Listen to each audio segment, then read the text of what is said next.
ఎప్పటికప్పుడు తాజా వార్తలను అందిస్తున్న పీవీఆర్ టీవీ9 న్యూస్ కు స్వాగతం.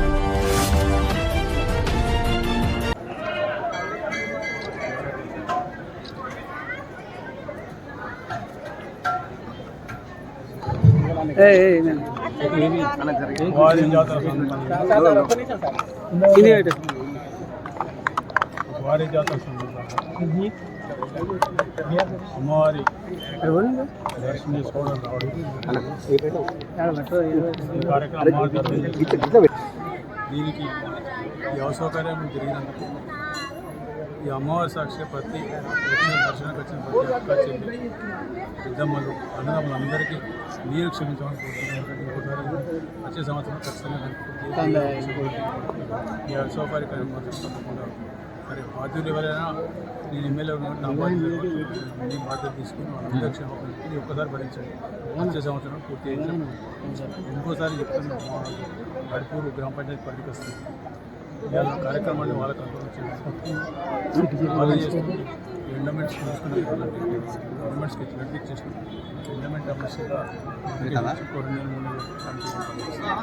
వాళ్ళకి అంతలోకి తీసుకుని ఇక ఎవరు తాళం వేసేది వాడు చేసేది ఈ రోడ్డుకు సంబంధించిన ఖచ్చితంగా వచ్చే సంవత్సరం ఈ జాతర తప్పకుండా 4 లేన్ రోడ్ అయితే మొత్తం 169 30 ఆల్మోస్ట్ 240 కోట్లు మొత్తం వేసేది నుంచి ఆడేదాకా పాత దానిలో బ్రిడ్జ్ అన్ని సంక్షేమ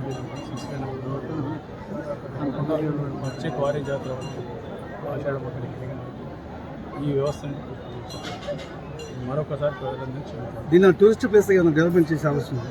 టూరిస్ట్ ప్లేస్ ఒకసారి రోడ్ అంటే అయిపోతే tourist place already tiger safari దాంతోపాటు చేసే అవకాశం చేస్తున్నాం. మధ్యలో ఇంకొంచెం ఆరోగ్యం బాగాలేకపోతే ఖచ్చితంగా తొందరగా చేపట్టారు. ఇక్కడ టైగర్ సఫారీ ఎల్లంపల్లి నుంచి గూడెం వరకు బోట్ చేసేసి టెంపుల్ గూడెం వేరే దాంతోపాటు వెంకట్రావుపేటలో బర్డ్ సాంచురీ అది కూడా. ఎందుకంటే ప్రపంచంలో ఒక రకమైన విపరీతమైన పక్షులు డిఫరెంట్ జాతుల పక్షులు వెంకట్రావుపేట పక్షులు అది కూడా ఎన్ని కలిపి ప్యాకేజ్ కింద చేసి ఈ వైల్డ్ సఫారీ ఇది ఇక్కడ సఫారీ మనం చేస్తున్న టైగర్ సఫారీ ఈ టెంపుల్ దీని తర్వాత ఉన్న ప్రాంతం ఇది కూడా డెవలప్ చేసి దీంతో పాటు బోటింగ్ ఎల్లంపల్లి నుంచి గూడెం వరకు బోటింగ్ అక్కడ సత్యనారాయణ స్వామి దర్శనం ఆ తర్వాత మళ్ళీ రిటర్న్ దాకా వెంకట్రావుపేట బర్డ్ సాంచురీ అన్నీ కలిపి ఫోటోలు అన్నీ కలిపి 4 మంది కలిపి